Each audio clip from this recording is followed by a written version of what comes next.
Hello guys, आज हम समझेंगे डिस्ट्रीब्यूशन के बारे में और डिस्ट्रीब्यूशन और प्लाज्मा प्रोटीन बाइंडिंग के बारे में। ठीक है, सबसे पहले हम डिस्ट्रीब्यूशन को देखते हैं होता क्या है। ठीक है, डिस्ट्रीब्यूशन का मतलब क्या है? After absorption the drug will come into the blood stream. Absorption के बाद हम कोई दवाई लेते हैं, वो एब्जॉर्ब होने के बाद सीधा ब्लड में आता है। सपोज मानिए ये ब्लड में आ गया। ठीक है, अब यहाँ से टारगेट ऑर्गन के पास जाना ही डिस्ट्रीब्यूशन होता है, या टारगेट टिश्यू के पास जाना ही डिस्ट्रीब्यूशन होता है। लेट सपोज हमें हार्ट में प्रॉब्लम है और ये ड्रग्स कहाँ जाएगा? हार्ट में जाएगा और उस डिजीज़ को ठीक कर देगा। सपोज मानिए हमें ब्रेन में प्रॉब्लम है, ये ड्रग्स हमने लिया ब्रेन के लिए, ये यहाँ से सीधा ब्रेन में जाएगा और ब्रेन में जो प्रॉब्लम है उसे ठीक कर देगा। अगर किडनी में प्रॉब्लम है तो यहाँ से ब्लड स्ट्रीम से सीधा किडनी में जाएगा, उसे ठीक कर देगा। मतलब क्या है? एब्जॉर्प्शन के बाद कहाँ आता है? ब्लड स्ट्रीम में आता है और फिर डिस्ट्रीब्यूट कहाँ हो जाता है? डिफरेंट टारगेट ऑर्गन या टारगेट टिश्यू के पास। ठीक है, इसी को कहते हैं डिस्ट्रीब्यूशन। बहुत सारे फैक्टर है जो डिस्ट्रीब्यूशन ऑफ ड्रग को अफेक्ट कर सकते हैं। सबसे बड़ा फैक्टर है लिपिड सॉल्युबिलिटी। ये मोस्ट इंपॉर्टेंट फैक्टर है। मोस्ट इंपॉर्टेंट फैक्टर इसलिए है क्योंकि लिपिड सॉल्युबल ड्रग्स है हायर डिस्ट्रीब्यूशन। मतलब अगर लिपिड सॉल्युबल ड्रग्स है ये, तो इसका डिस्ट्रीब्यूशन बहुत ज़्यादा होगा। अगर वाटर सॉल्युबल ड्रग्स है तो लोअर डिस्ट्रीब्यूशन होगा। क्यों? ऐसा क्यों है कि लिपिड सॉल्युबल ड्रग्स का डिस्ट्रीब्यूशन ज़्यादा होता है? क्योंकि देखिए, हमें पता है कि कोई भी मेम्ब्रेन, कोई सेल की कोई भी मेम्ब्रेन लिपिड बाइलेयर होती है। ठीक है, और लिपिड सॉल्युबल है तो मतलब आराम से क्रॉस कर जाएगी। अगर ये भी हमारा ब्लड वेसल्स है और इसकी भी जो मेम्ब्रेन है ये लिपिड बाइलेयर है। कोई भी टारगेट ऑर्गन हार्ट है उसकी भी लिपिड बाइलेयर है। तो ये लिपिड अगर लिपिड सॉल्युबल ड्रग्स है तो इसको इस मेम्ब्रेन को आराम से क्रॉस कर जाएगी, दोनों मेम्ब्रेन को आराम से क्रॉस कर जाएगी। ठीक है, बात है।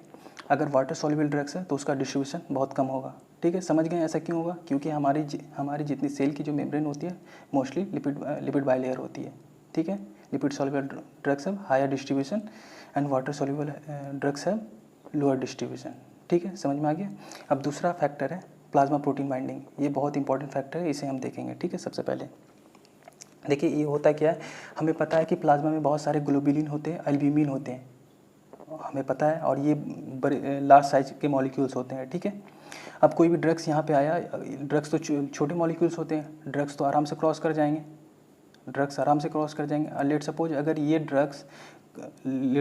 ये ड्रग्स ग्लोबुलिन से बाइंड कर गया तो ये अपने आप को बिहेव करने लगेगा वीक मॉलिक्यूल्स की तरह। ये ड्रग्स अगर ग्लोबुलिन से बाइंड कर दिया, ये अपने आप को बिहेव करने लगेगा बिग मॉलिक्यूल्स की तरह। तो अगर बिग मॉलिक्यूल्स हो जाएगा तो ये क्रॉस कर पाएगा। ये अगर लिपिड सॉल्युबल ड्रग्स भी है या तो भी क्रॉस नहीं कर पाएगा, क्योंकि बड़ा मॉलिक्यूल क्रॉस नहीं कर पाएगा। ठीक है, तो इसी प्रॉपर्टी को हम लोग कहते हैं प्लाज्मा प्रोटीन बाइंडिंग। ठीक है, अगर किसी भी दवाई की प्लाज्मा प्रोटीन बाइंडिंग ज़्यादा है, अगर किसी भी ड्रग्स की प्लाज्मा प्रोटीन बाइंडिंग ज़्यादा है तो डिस्ट्रीब्यूशन बहुत कम होगा। क्योंकि अब सपोज मानिए अगर कोई भी ड्रग्स है, कोई भी, जैसे एक पैरासीटामॉल हम ले लेते हैं नाम। ठीक है, पैरासीटामॉल ड्रग्स है और उसकी मान लेते हैं कि 90% उसकी प्लाज्मा प्रोटीन बाइंडिंग है। मतलब 100 मॉलिक्यूल्स में से 90% अगर इसमें बाइंड हो गया, अगर ग्लोबुलिन से बाइंड हो गया तो फिर कितना मॉलिक्यूल रहा? 10 मॉलिक्यूल ही बाहर जा पाएगा, मतलब टारगेट ऑर्गन पर पहुंच पाएगा, क्योंकि और 90 मॉलिक्यूल्स का ग्लोबुलिन से बाइंड रह जाएगा। ठीक है, तो मतलब जितना ज़्यादा एफिनिटी होगा, तो बहुत सा अलग अलग ड्रग्स की अलग अलग एफिनिटी होती है प्लाज्मा प्रोटीन बाइंडिंग से। किसी ड्रग्स की 99% होती है, किसी की 90% होती है, किसी की 50% होती है, किसी की 2% होती है। अगर कोई ड्रग्स है जिसकी प्लाज्मा प्रोटीन बाइंडिंग 2% है, अगर कोई ड्रग्स है जिसकी किसी ड्रग्स है उसकी प्लाज्मा प्रोटीन बाइंडिंग 2% है, तो 2% बाइंडिंग का क्या मतलब?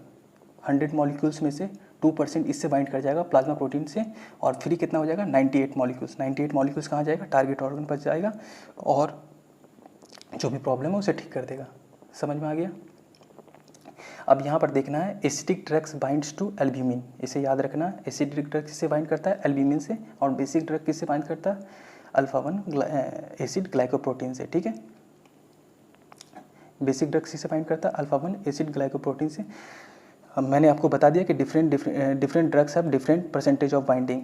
कोई ड्रग्स 2% भी बाइंड कर सकती है, कोई 100% भी बाइंड कर सकती है, कोई 99% भी बाइंड कर सकती है। ठीक है, अगर किसी प्लाज्मा प्रोटीन बाइंडिंग ज़्यादा है, किसी ड्रग्स का प्लाज्मा प्रोटीन बाइंडिंग ज़्यादा है, अगर यहाँ पर ड्रग्स आई, अगर किसी ड्रग्स का प्लाज्मा प्रोटीन बाइंडिंग ज़्यादा है तो डिस्ट्रीब्यूशन नहीं हो पाएगा ना। ये ड्रग्स अपने आप को बिग मॉलिक्यूल्स की तरह बिहेव करने लगेगा और ये क्रॉस नहीं कर पाएगा, ये रह जाएगा। ठीक है, तो एक नोट देखिएगा, if any drugs binds with in mostly they are basic. बस एक याद करने के लिए, जैसे एक एग्जांपल ले लेते हैं, एट्रोपिन जो इन में ख़त्म हो रहा है वो मोस्टली बेसिक होते हैं, ठीक है, मोस्टली बेसिक होते हैं, सब नहीं होते हैं, ठीक है, ये बस ध्यान में रखिएगा।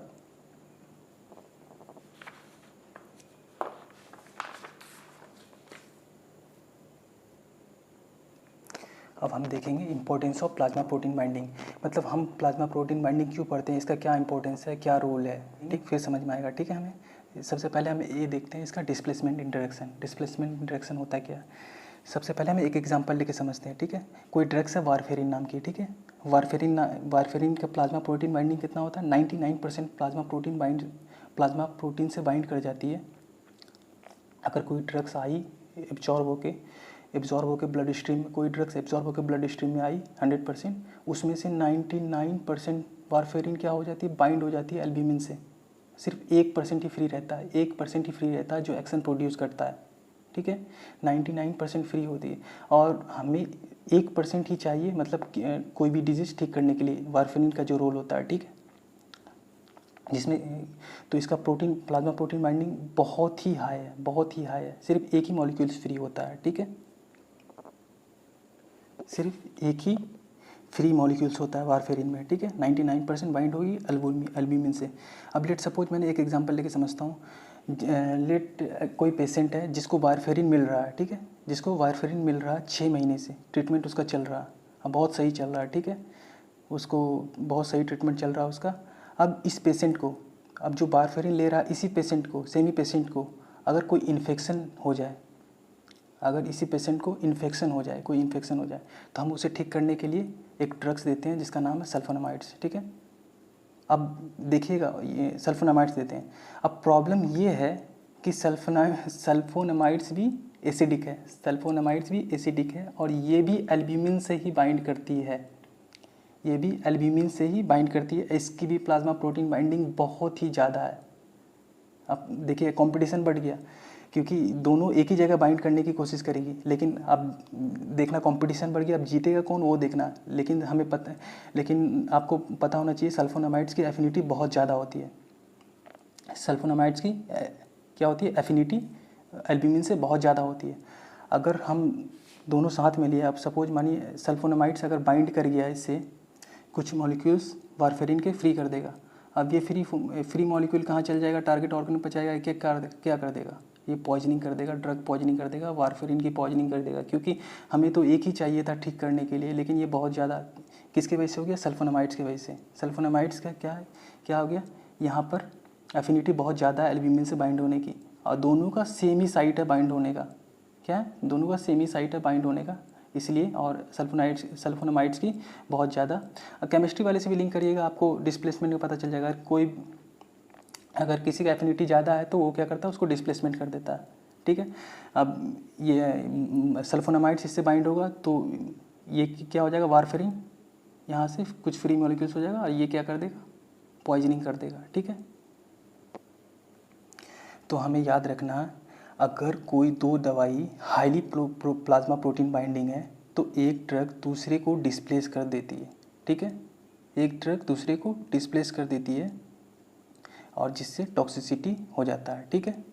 रिमेंबर, डिस्प्लेसमेंट इंटरेक्शन दो एसिडिक ड्रग्स या दो बेसिक ड्रग्स में ही होगा, मतलब एक एसिडिक एक बेसिक में नहीं होगा। जब भी होगा तो दो एसिडिक होना चाहिए या दो बेसिक होगा, ठीक है। यहाँ पर दोनों एसिडिक है, यहाँ पर दोनों एसिडिक है, समझ में आ रहा है, दोनों एसिडिक है। एसिडिक कैसे, क्योंकि एल्ब्यूमिन से कौन बाइंड करता है, एसिडिक ड्रग्स बाइंड करता है, ठीक है। यहाँ तक समझ में आ गया होगा।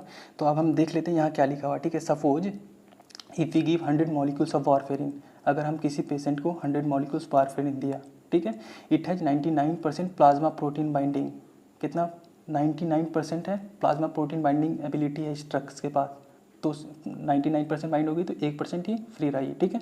Then 99 molecules are already bound to protein, only 1 molecules are free which is producing action, ठीक है, 1% ही एक्शन कर सकती है, ठीक है। नौ अब इसी person, if a person develops infection to treat, अगर इसी पर्सन को कोई इन्फेक्शन डेवलप हो गया तो हम इसको to treat infection we start sulphonamides, क्या करते हैं हम सल्फोनामाइड्स स्टार्ट करते हैं इन्फेक्शन ठीक करने के लिए। अब देखिएगा, sulphonamides also have high plasma protein binding, tendency, sulphonamides की भी क्या एल्ब्यूमिन पे क्या है, बहुत ज़्यादा क्या है, टेंडेंसी है बाइंड होने की सेम प्लेस पे, at the same place where warfarin binds, जहाँ पर वारफेरिन बाइंड्स है।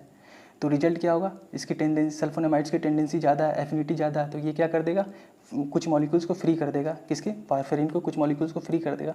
तो इससे क्या हो जाएगा, रिजल्ट वारफेरिन टॉक्सिसिटी। तो ऑब्वियस सी बात है, कुछ फ्री हो जाएगा तो ये टॉक्सिसिटी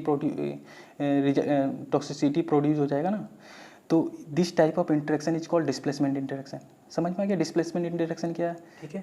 अब हम देखेंगे दूसरा इंपॉर्टेंस ऑफ प्लाज्मा प्रोटीन का बी पार्ट, मतलब उसका क्या रोल है, ठीक है।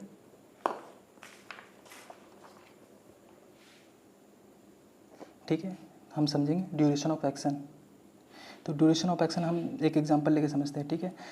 सपोज मानिए हमने 100 मॉलिक्यूल्स दिए किसी पेशेंट को, जिसमें से एक ही फ्री था, उसमें से एक ही फ्री था और एक ही काम कर सकता है, ठीक है। एक फ्री था, एक गया टारगेट ऑर्गन के पास, टारगेट ऑर्गन के पास पहुंचा, उसने काम किया, मेटाबोलाइज हुआ, ख़त्म हो गया, ठीक है। अब प्लाज्मा प्रोटीन में बाइंड कितना था, 99% बाइंड था, ठीक है। 99 मॉलिक्यूल्स बाइंड था। अब क्या होगा, जो अब तो मेटाबोलाइज हो गया एक मॉलिक्यूल्स, अब ये बाइंडिंग साइड से क्या होगा, एक मॉलिक्यूल्स और फ्री होगा, ठीक है। फिर वो क्या करेगा, वो काम करेगा, फिर मेटाबोलाइज हो जाएगा, इसी तरीके से चलता रहेगा। तो बेसिकली क्या कर रहा है, प्लाज्मा प्रोटीन साइट्स जो है वो स्टोरेज की तरह काम कर रहा है, समझ रहे हैं ना, वो स्टोरेज की तरह काम कर रहा है। एक मॉलिक्यूल्स फ्री हो रहा है, काम कर रहा, मेटाबोलाइज हो रहा, ठीक है, मेटाबोलाइज हो रहा, ख़त्म हो रहा। फिर जो 99 मॉलिक्यूल्स में एक फिर फ्री होगा, फिर काम करेगा, ऐसे ही मतलब एक स्टोरेज की तरह काम कर रहा है।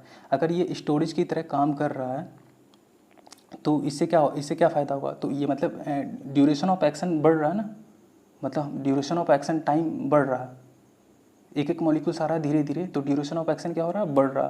तो इसी को कहते हैं ड्यूरेशन ऑफ एक्शन। समझ में आ गया। यूजुअली जो ड्रग्स का प्लाज्मा प्रोटीन बाइंडिंग ज़्यादा होता है ना, उसका ड्यूरेशन ऑफ एक्शन भी लॉन्ग होता है। समझ में आ गया। तो यहाँ पर देख लीजिए क्या लिखा हुआ, if drug has higher plasma protein binding, duration of action of drug is also higher increase, okay, because plasma protein to which bound the serve as a storage site, क्योंकि प्लाज्मा प्रोटीन क्या कर रहा है, storage site की तरह काम कर रहा है। आई होप कि समझ में आ गया होगा। अब देखते हैं सी पॉइंट, डिस्ट्रीब्यूशन होता है क्या, if a drug is increase plasma protein, if a drug is increase plasma protein binding, its volume of distribution is decrease. Obvious सी बात है, हमें पता है, हमने पहले ही पढ़ा, अगर किसी भी ड्रग का प्लाज्मा प्रोटीन बाइंडिंग बहुत ज़्यादा है तो वॉल्यूम ऑफ डिस्ट्रीब्यूशन क्या होगा, कम होगा, क्योंकि वो डिस्ट्रीब्यूट ही नहीं होगा, क्योंकि वो प्लाज्मा प्रोटीन से। ठीक है, अब हम देखेंगे डायलिसिस। डायलिसिस होता है क्या, एक एग्जांपल से समझेंगे, एक एग्जांपल लेके समझेंगे, ठीक है, क्योंकि एग्जांपल लेके समझना बहुत ईजी हो जाता है, डेट्स वाई हम एग्जांपल लेंगे, ठीक है। सपोज कि किसी पर्सन ने बहुत ज़्यादा दवाई खा ली, उसको ओवरडोज हो गई, क्या हो गई, ओवरडोज हो गई, तो उसके लिए हम क्या करते हैं, डायलिसिस करते हैं, मतलब उसको ब्लड में जो पॉइजनिंग हो गई है तो ब्लड को प्यूरीफाई तो करना पड़ेगा ना, तो उसके लिए हम क्या करते हैं, डायलिसिस करते हैं। तो एक मेम्ब्रेन के थ्रू हम क्रॉस करते हैं, उसमें से दवाई रुक जाती है और बाकी जितना भी है प्लाज्मा ब्लड सब वापस कर दिया जाता है, प्यूरीफाइड करके वापस कर दिया जाता है, ठीक है, इसी को हम डायलिसिस कहते हैं। बट डायलिसिस जिस ड्रग का प्लाज्मा प्रोटीन बाइंडिंग बहुत ज़्यादा, उसका डायलिसिस नहीं हो सकता, क्योंकि अगर कोई भी ड्रग्स का प्लाज्मा प्रोटीन बाइंडिंग ज़्यादा है, अगर कोई भी ड्रग्स का प्लाज्मा प्रोटीन बाइंडिंग, अगर कोई भी ड्रग्स का प्लाज्मा प्रोटीन बाइंडिंग बहुत ज़्यादा है, सपोज मानिए बहुत ज़्यादा है, तो हम प्रोटीन को फ़िल्टर थोड़ी कर सकते हैं, ये ड्रग्स तो इससे बाइंड हो गया, अगर हम फ़िल्टर करेंगे तो प्रोटीन भी फ़िल्टर होगा, अगर प्रोटीन को फ़िल्टर करेंगे तो क्या हो जाएगा, हमें हाइपोएल्बुमिनिया हो सकता है। इसीलिए हम जिसका प्लाज्मा प्रोटीन बाइंडिंग ज़्यादा होता उसका डायलिसिस नहीं कर सकते हैं, इस पॉइंट को याद रखिएगा।